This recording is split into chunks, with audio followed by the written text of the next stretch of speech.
who created the existence of sex. I mean, the real, actual sexual intercourse. Why? What is it for? Well, it's God. Let's go back from the very beginning. We cannot procreate, reproduce without sex. Oh, man. People just don't understand.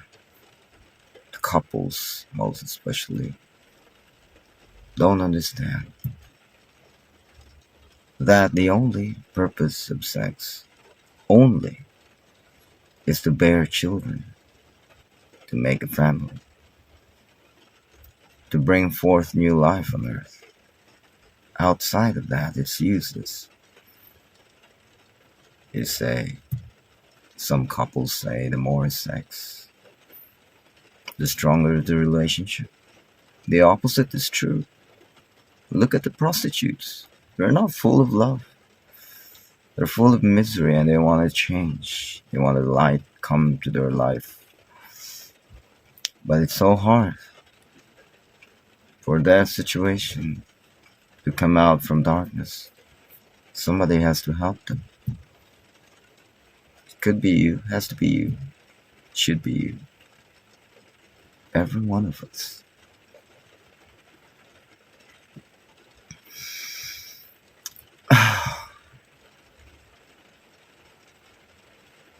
The more you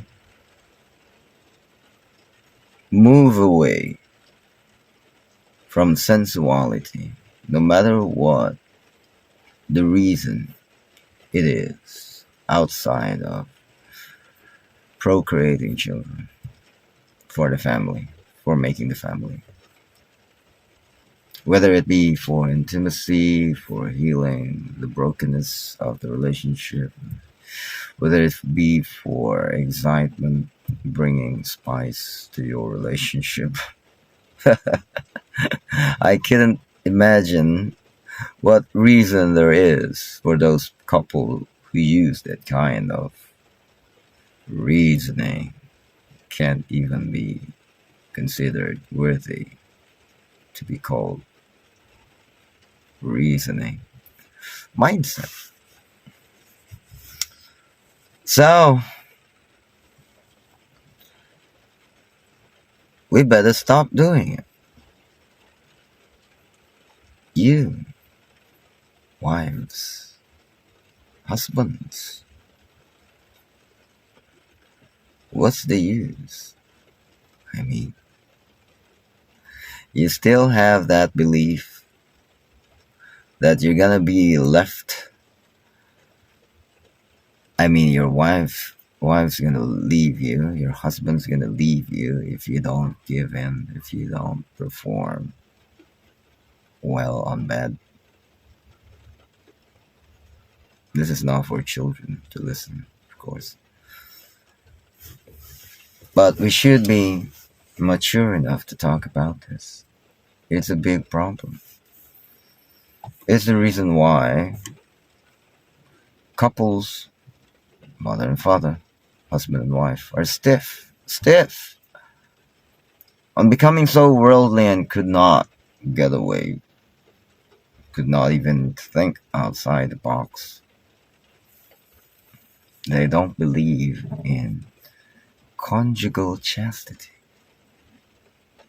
the purity of the soul due to the pure actions, holy actions of the body coming out from the mind.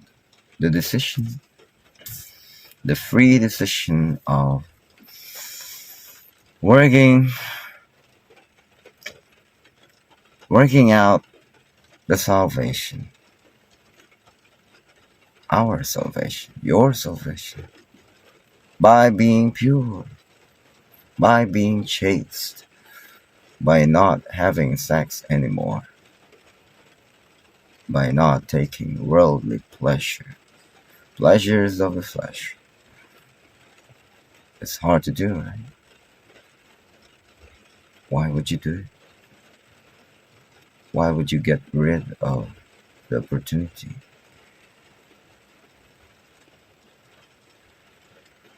It's for the glory of God. We don't do sex in heaven. I had a friend once who said, he once said, he's still a friend. He said, I don't like heaven because in heaven there's no sex. He's got a point in his own point of view. But we are not created by God for sex. Sex is created for man to procreate and build a family. You have to take note of that. You remember when you were very young, 4 years old, 5 years old, you were so happy. You felt so loved. Everything is Disneyland. You know, the purity of the boy, the little girl, is unmatched. No matter how hard we try as adults to cleanse our soul, we still could not match the pure blessedness of the kids. That's why they're so happy. There's no dirt in their soul. There's no guilt. They're so innocent because they don't know the world, how it operates yet. Of course, but if you really want true happiness, store up treasures in heaven. You can't do that while prioritizing sex in your married life.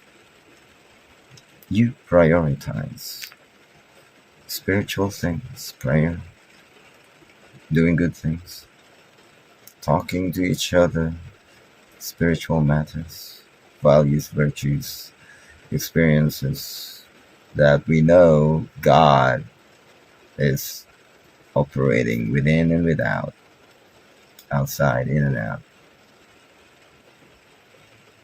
Talk to each other, share, fight the battles together against the devil, against temptation, against all the vices, laziness, emptiness.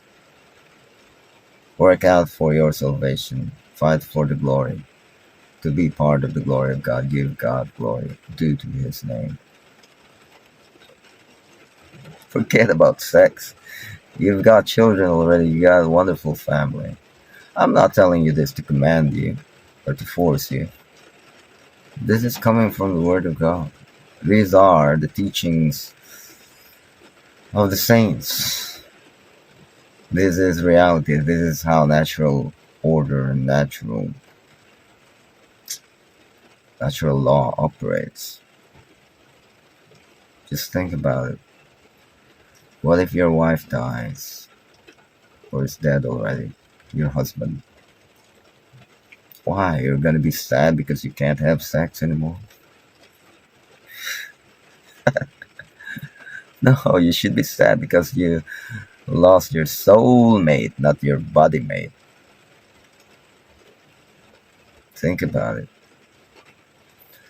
How much godly things you can make if you can just forgo, just overcome the wiles. What does wild mean? The temptations, the pleasure of worldliness, of carnal pleasure.